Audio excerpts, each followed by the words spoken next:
আচ্ছা, শিক্ষামূলক ডিজাইন শব্দটা শুনলে কি মনে হয়? একটু ভারী, তাই না? কিন্তু ব্যাপারটা আসলে খুবই মজার। এটাই হলো সেই গোপন আর্কিটেকচার, মানে সেই নকশা যা আমরা জীবনে যত ক্লাস করেছি তার প্রত্যেকটার পেছনে কাজ করে। চলুন আজ এই নকশার ভেতরের গল্পটা একটু জেনে আসি। এই যে দুই ধরনের অনুভূতি, এর পেছনের কারণটা কিন্তু একটাই। তাদের নকশা বা ডিজাইনটা ছিল একদম আলাদা। একটা হয়তো খুব বেশি জোর দিচ্ছিল নিয়মকানুনের ওপর, আরেকটা হয়তো জোর দিচ্ছিল সেই নিয়মগুলো ব্যবহার করে আসল কাজটা করার ওপর। আর এই পার্থক্যটাই কিন্তু পুরো শিক্ষা ব্যবস্থার একেবারে গোড়ার কথা। এই বিষয়টা ভালোভাবে বুঝতে হলে আমাদের দুটো শব্দকে চিনতে হবে। একটা হলো কারিকুলাম বা পাঠ্যক্রম, আর অন্যটা হলো সিলেবাস বা পাঠ্যসূচি। সহজ করে বললে কারিকুলাম হলো একজন স্থপতির মূল ভাবনাটার মতো, মানে পুরো বিল্ডিংটা দেখতে কেমন হবে, তার উদ্দেশ্যটা কি। আর সিলেবাস হলো সেই ডিটেলড ব্লুপ্রিন্টটা, যেটা একদম বলে দেয় যে কোনটার পর কোনটা গাঁথতে হবে। তো চলুন শিক্ষার এই দুটো ফাউন্ডেশনাল পিলারকে মানে কারিকুলাম আর সিলেবাসকে আরেকটু কাছ থেকে দেখা যাক। দেখুন, কারিকুলাম হলো একটা হাই লেভেল স্ট্র্যাটেজিক প্ল্যান। এটা পুরো একটা শিক্ষাযাত্রার লক্ষ্য ঠিক করে দেয়। যেমন ধরুন, একটা বিশ্ববিদ্যালয়ের ইংরেজি বিভাগের 4 বছরের কারিকুলাম ঠিক করে দেয় যে একজন ছাত্র বা ছাত্রী সাহিত্য, ভাষাতত্ত্ব বা লেখালেখির ওপর ঠিক কি কি শিখবে, যাতে তারা প্রোগ্রাম শেষে একটা নির্দিষ্ট জায়গায় পৌঁছাতে পারে। আর অন্যদিকে সিলেবাস হলো সেই কারিকুলামকে বাস্তবে রূপ দেওয়ার রোডম্যাপ। মানে এটা ওই বড় পরিকল্পনাটাকে ভেঙে ভেঙে এক একটা সেমিস্টার বা এক একটা ক্লাসের জন্য ছোট ছোট কার্যকরী ধাপে ভাগ করে দেয়। শিক্ষক আর শিক্ষার্থীরা কিন্তু দিনের শেষে এই সিলেবাসটাই ফলো করেন। এখন প্রশ্ন হলো, একটা সিলেবাস কি শুধু একভাবেই বানানো যায়? না, একদমই না। সত্যি বলতে একজন কোর্স ডিজাইনারের হাতে একটা পুরো টুল বক্স থাকে, আর পরিস্থিতি অনুযায়ী সেই টুল বক্স থেকে সঠিক সরঞ্জামটা বের করে আনতে হয়। এই টুলবক্সের আইডিয়াটা কিন্তু দারুণ, তাই না? ঠিক যেমন একজন কাঠমিস্ত্রি একটা টেবিল বানানোর জন্য একরকম করাত ব্যবহার করেন, আবার একটা দরজা বানানোর জন্য অন্যরকম, একজন কোর্স ডিজাইনারও ঠিক সেভাবে শিক্ষার্থীর প্রয়োজন বুঝে সঠিক সিলেবাসটা বেছে নেন। এটা হলো সবচেয়ে পুরনো আর পরিচিত পদ্ধতি। এর মূল ফোকাস হলো ভাষার নিয়মকানুন, মানে আগে টেন্স শেখা, তারপর ভয়েস চেঞ্জ, তারপর ন্যারেশন, এইভাবে। নতুন একটা ভাষার ভিত্তি তৈরির জন্য এটা বেশ কাজের, তবে অনেক সময় বেশ একঘেয়ে হয়ে যেতে পারে, কারণ এখানে বাস্তব ব্যবহারের চেয়ে নিয়মের ওপরই বেশি জোর দেয়া হয়। এই পদ্ধতিটা আবার ঠিক তার উল্টো। এটা নিয়মের চেয়েও বেশি জোর দেয় ব্যবহারের ওপর। এখানে প্রশ্নটা এমন নয় যে ভাষার নিয়মটা কি, বরং প্রশ্নটা হলো এই ভাষাটা দিয়ে কি কি কাজ করা যায়। যেমন কিভাবে অনুরোধ করতে হয় বা কিভাবে পরামর্শ দিতে হয়, এইগুলো শেখানো হয়। এতে শিক্ষার্থীরা বাস্তব জীবনে ভাষা ব্যবহারে তাড়াতাড়ি আত্মবিশ্বাসী হয়ে ওঠে। এখানে ভাষা শেখানো হয় কোনো একটা নির্দিষ্ট পরিস্থিতি বা জায়গাকে কেন্দ্র করে। যেমন একটা পুরো ইউনিটি হতে পারে এয়ারপোর্টে কথোপকথন নিয়ে, বা রেস্টুরেন্টে খাবার অর্ডার করা।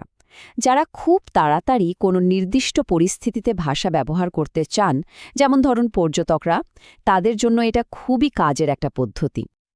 এই পদ্ধতিটা আরও এক ধাপ এগিয়ে। এখানে সরাসরি ভাষা শেখানোটা মূল লক্ষ্যই নয়, বরং এখানে একটা বাস্তব কাজ বা সমস্যার সমাধান করতে দেওয়া হয়, আর সেই কাজটা করতে গিয়ে যেটুকু ভাষা দরকার শিক্ষার্থীরা সেটা নিজেরাই শিখে নেয়। যেমন ক্লাসের সবারকে মিলে একটা ট্রিপের বাজেট প্ল্যান করতে বলা হলো। এটা শিক্ষার্থীদের দারুণভাবে মোটিভেট করে, কারণ তারা ভাষাটাকে একটা টুল হিসাবে ব্যবহার করে আসল সমস্যার সমাধান করছে। বাহ, তাহলে তো ডিজাইনারের হাতে অনেকগুলো অপশন। কিন্তু এতগুলো টুলের মধ্যে থেকে কোনটা ব্যবহার করতে হবে সেটা তারা বোঝেন কিভাবে? এটা খুবই জরুরি একটা প্রশ্ন, আর এর উত্তরটা কিন্তু লুকিয়ে আছে সেই মানুষটার মধ্যে যার জন্য এই সব আয়োজন, মানে শিক্ষার্থীর মধ্যে। চলুন তাহলে দেখি কিভাবে শিক্ষার্থীর প্রয়োজনটাই পুরো ডিজাইন প্রসেসটাকে নিয়ন্ত্রণ করে। কথাটা খুব সত্যি। একটা সিলেবাস কতটা ভালো সেটা কিন্তু একটাই জিনিস দিয়ে মাপা হয়, এটা শিক্ষার্থীর প্রয়োজন কতটা মেটাতে পারছে। এই কারণে কোনো কোর্স ডিজাইন করার আগে সবচেয়ে জরুরি কাজ হল শিক্ষার্থীকে ভালোভাবে বোঝা। এই পুরো প্রক্রিয়াটাকে বলা হয় নিডস অ্যানালিসিস, মানে চাহিদা বিশ্লেষণ করা। ডিজাইনাররা প্রথমে বোঝার চেষ্টা করেন যে কোর্স শেষে শিক্ষার্থীর ঠিক কী করতে পারতে হবে, তারা এখন কোন পর্যায়ে আছে, আর তাদের শেখার স্টাইল বা আগ্রহ কেমন। এই সব তথ্য হাতে পাওয়ার পরেই তারা তাদের টুলবক্স থেকে সঠিক টুলটা, মানে সঠিক সিলেবাসের ধরনটা বেছে নেন। বেশ, আমরা তো আলাদা আলাদা করে তথ্যগুলো দেখলাম, কিন্তু বাস্তব পৃথিবী তো আর এত সহজ সরল না, তাই না? সেখানে এই তথ্য আর বাস্তবতা কিভাবে একসঙ্গে কাজ করে, চলুন সেটাই এবার দেখা যাক। আসলে বাস্তবে কোনো একটা পদ্ধতি কিন্তু সব সমস্যার সমাধান করতে পারে না। প্রত্যেকটারই কিছু সুবিধা, কিছু অসুবিধা আছে। তাই সেরা ডিজাইনাররা যেটা করেন, তারা কোনো একটা পদ্ধতিকে অন্ধভাবে ফলো না করে বিভিন্ন পদ্ধতির ভালো দিকগুলো মিলিয়ে একটা মিশ্র বা হাইব্রিড সিলেবাস তৈরি করেন। আমাদের দেশের প্রেক্ষাপটে এটা কিন্তু একটা খুব বাস্তব সমস্যা। একদিকে কারিকুলাম বলছে যে শিক্ষার্থীদের এমনভাবে পড়াতে হবে যেন তারা ইংরেজিতে কথা বলতে পারে। অন্যদিকে বোর্ড পরীক্ষা বা চাকরির পরীক্ষায় ভালো করতে হলে গ্রামারের খুঁটিনাটি নিয়ম মুখস্থ করা জরুরি। এখন একজন শিক্ষক কি করবেন? এই দুয়ের মধ্যে কিভাবে ভারসাম্য আনবেন? এই উদ্ধৃতিটা খুব পরিষ্কারভাবে দেখাচ্ছে যে পরীক্ষার প্রভাবটা কতটা বেশি। শিক্ষা ব্যবস্থায় এই জিনিসটাকে বলা হয় ওয়াশব্যাক ইফেক্ট, মানে পরীক্ষার ধরন যেমন হয়, ক্লাসের পড়ানোটাও শেষ পর্যন্ত সেদিকেই চলে যেতে বাধ্য হয়। পরীক্ষার এই চাপের কারণেই শিক্ষকরা অনেক সময় কারিকুলামের মূল উদ্দেশ্য থেকে সরে এসে সেই পুরনো গ্রামার নির্ভর পড়ানোর দিকেই ফিরে যান। তাহলে এর সমাধান কি?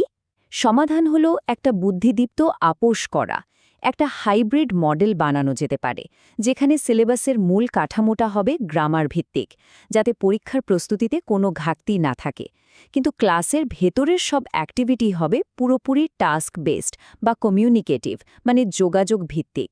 এতে দুটো উদ্দেশ্যই সফল হয়। সুতরাং সারসংক্ষেপ করলে এটাই দাঁড়ায় যে একটা ভালো সিলেবাস ডিজাইন শুধু বিজ্ঞান নয়, এটা একটা শিল্পও বটে। এমন একটা শিল্প যা কিনা গ্রামারের কাঠামোর সাথে বাস্তব যোগাযোগের একটা সুন্দর ভারসাম্য তৈরি করে।